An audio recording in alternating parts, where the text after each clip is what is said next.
Hello, Zak Lyon, nutritionist in Denver, Colorado. Today we're talking about sugar binges, sugary meals, cheat days, cheat meals, all the above, and how to prevent the negative impacts that a cheat meal has on your body. So a cheat meal has a negative impact on your body, yes, but it just makes you feel terrible.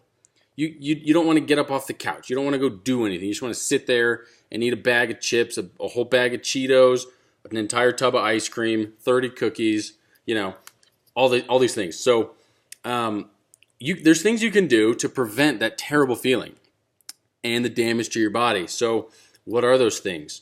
One, fiber. Fiber. Fiber is the most underutilized macronutrient. I call it a macronutrient because I think it belongs in there with fat, carbohydrates, and protein. I think fiber needs to be in there.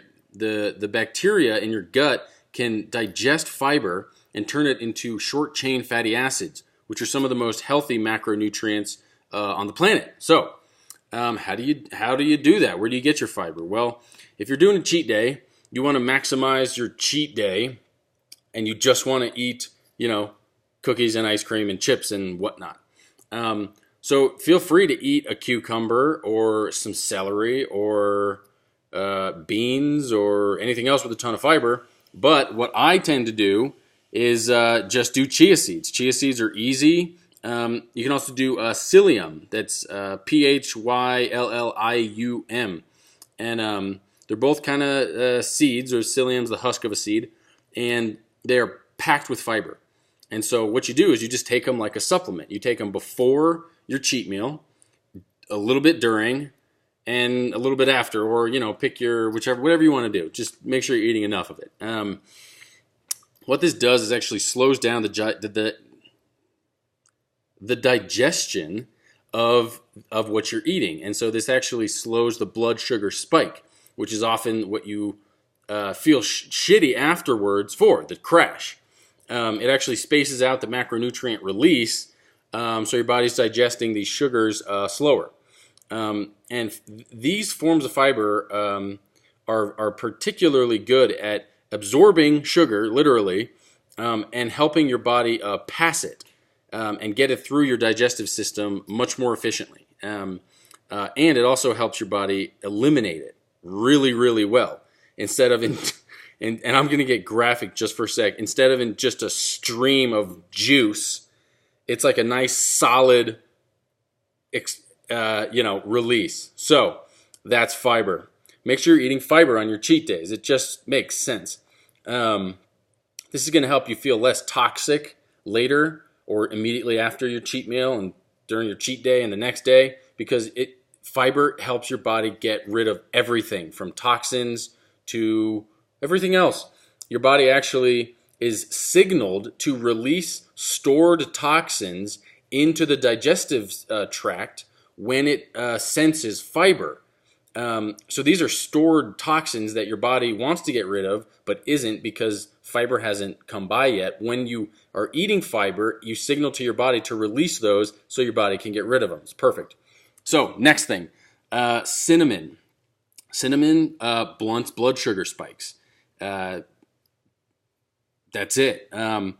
Put it on your food. Put it in your food. Take it like a supplement. That's what I do. Again, it's just easy. It's been shown to lower fasting blood glucose and blunts the blood sugar spikes. This means a slower release of energy into the body and less triglycerides in the blood all at once. This is all good during your binge, especially if your binge is including oxidized fats. So this is great. People say Saigon or Ceylon cinnamon are the best. I don't know. That's just what I've seen. They say there's more of the beneficial compounds in those, and whatever. And that I'm not whatever. That's actually something you should pay attention to. I just haven't looked into it, but that's what I've heard. So number 3, lemon juice, lime juice, apple cider vinegar, any vinegar really, but those are kind of the good ones. Acids. So just fresh squeezed lime or lemon juice, easy. 3 tablespoons or more before eating your cheat meal, and this will actually signal to your body to release more pepsin, I think it is, into your stomach, digestive enzymes and juices, which will help that. And then it also slows down the gastric emptying rate. So it's just a mechanical slowdown of your digestive system, which is good. Another blunt to your blood sugar. So the acids in lemon juice and lime juice and apple cider vinegar are what are doing a lot of the blood glucose modulation and insulin response effects. Consuming one of these acidic liquids with your meal, or sugar face shoveling, let's be honest, you're having a cheat meal here, will reduce your glycemic index of the meal. So blood sugar reductions of up to 29% can be expected. I forget where I got that number, but I don't think I would have put it in if it didn't have any merit to it. So, number 4, enzymes. There's a little bit of a funny debate here. So if you're having a cheat meal, one school of thought is to pass all of that as quickly as possible so your body doesn't digest the sugar, and you just eat it and you shit it out, kind of like a bulimic person would throw it up, like undigested. And then there's the school of thought, and I don't mean to be insensitive, and then there's the school of thought where enzymes should be taken with your cheat meal to help your body turn all that sugar and shit into actual energy. Not that your body really has a hard time with that a lot of the time, but during a cheat meal, you're eating just an ungodly amount of sugar and your body's overloaded. So enzymes are a good idea. These two schools of thought, I can't say one way or the other. You've got to try it out for yourself. Enzymes, supplemental enzymes will help you actually digest that obscene amount of food that you've eaten. These enzymes will improve your ability to deal with all that sugar. These enzymes already exist inside your body, but when you've just eaten the equivalent of 3 full-sized servings of dessert, desperate times call for desperate measures. So supplement with enzymes. Which enzymes? Well, you want enzymes that digest carbohydrates and sugars. Amylase, invertase, sucrase, lactase if you're eating chocolate and milk and sugar or ice cream, maltase. These are good ones in particular. And I've got some other ones here, but those are for fats and proteins. So number 6 here. Well, and actually, before I get to number 6, which it looks like I skipped number 5, so this is a perfect opportunity. Number 5 should be anything that speeds up your digestion. So this is just caffeine. A lot of people, like Tim Ferriss, say to do things that have a lot of theobromine in them, like yerba mate tea. And but really, I think that's good. But what we're going here for is just the caffeine, just to speed up the digestion, so you just pass it quickly. That's that school of thought. Number 6 here, vegetables and salad greens. And now, hear me out. If you're going to double fist it with cookies and ice cream, give your body what it needs to actually make something out of the food you just ate. And to do this, vegetables and salad greens are perfect. They are plant-sourced. They have plant-sourced enzymes, which we just talked about, which are going to help you digest the food, and plant-sourced fiber, which we talked about above as well. The vegetable salad greens, vegetables or salad greens that we're talking about here, also have actual micronutrient content, which is good.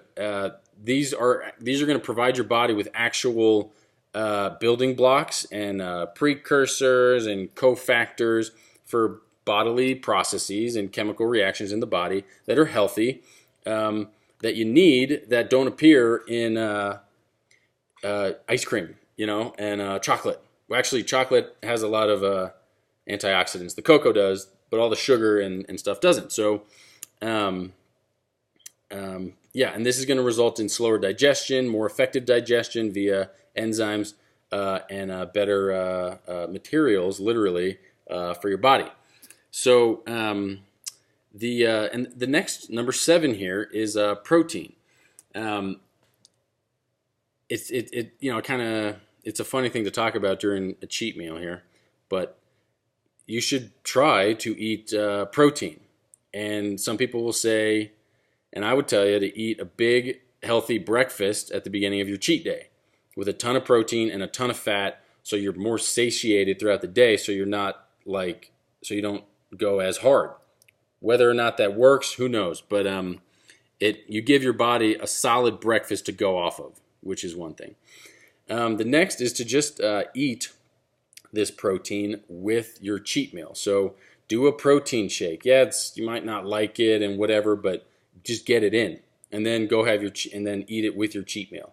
So you're getting all this good protein with all this sugar. So your body's burning sugar, but it has protein to build things. And this is good. Easy ways to get it through a cheat meal are nuts. Nuts go good with sweets, and so they're kind of an easy go-to. But protein shakes are quicker and faster, and they have a lot more protein. There's something else I was going to mention about the vegetables and salad greens, but I have forgotten. So as a final thought, remember that when you're thinking about what a sugar binge really is and blood glucose spiking, remember that bread, white bread, wheat bread, whatever, has a higher glycemic index and a higher glycemic load than table sugar or a soda, which feels like it makes zero sense. And honestly, I don't entirely understand it, but I do understand it a little bit. And it actually has to do with one thing is the surface area of flour is infinite. So your body can the enzymes can work on those immediately and to an infinite degree. So keep that in mind when you're eating a sandwich. Remember, there's a ton of sugar in that bread. That's why bread is delicious, And if you're interested in digging deeper, look into polyphenols. Polyphenols appear in, and actually this is what I was forgetting to talk about. Polyphenols appear in high amounts in vegetables and salad greens, as well as in berries, but there's sugar in berries. They've got a relationship to a reduced glycemic response. Polyphenols are not entirely understood, and they're known as antioxidants, but a lot of them we don't know where they act as an antioxidant, other than they in a petri dish locally. Produce an antioxidant or have antioxidant characteristics and produce an antioxidant effect. But that's just, we're not entirely sure where a lot of these polyphenols go in the body, and which is really interesting. I have a blog post about this on my website. It's called Polyphenols something or other for undiscovered health benefits. And actually, before I move to the next one, polyphenols made me think of fruit, which made me think of fructose. And I should have mentioned it here, but let's say number 7 here, or number 8, is actually fruit sugar, fructose. Not high fructose corn syrup, but fruit juice. It's well known that fructose has a blood glucose blunting effect. So let's say you drink a little bit of grapefruit juice or have a grapefruit, and then you have your sugar binge. You're actually going to have a smaller blood sugar spike after that, which is fascinating, and it's good news. You can eat orange juice before your fresh squeezed orange juice, please, or any berries, strawberries, whatever, which are delicious, before your cheat meal, and you're actually doing yourself a favor. It's fantastic. So, and again, back into, if you want to dig deeper, number 2 here is alpha lipoic acid. Alpha lipoic acid is a supplement that you can get. It's really hard to find in food in high quantities, and so I think the entirety of the alpha lipoic acid supplements on the market are synthetic, and that's just the way it is. But alpha lipoic acid is fantastic. It has a extremely low toxicity level, so you could take a ton of it. Not recommending you do. Talk to your doctor first. But alpha lipoic acid modulates and maintains blood sugar levels. And so before your cheat day And during your cheat day, you should be taking alpha-lipoic acid. It's going to help. And then this opens the door to a dozen, 100 other supplements that you can take to help blunt blood sugar spikes, to help you digest, to help you not digest, all these things. And I'm not going to get into it here because that is plenty. These are things that if you do, you will have a better cheat day. And if you cheat every day and you eat shitty food every day, do these things, and you'll feel better. And unless you're not noticing, but which a lot of times we don't. But do these things, and they should help. They're great. So that's it for today. Thanks for watching, and see you during the next one.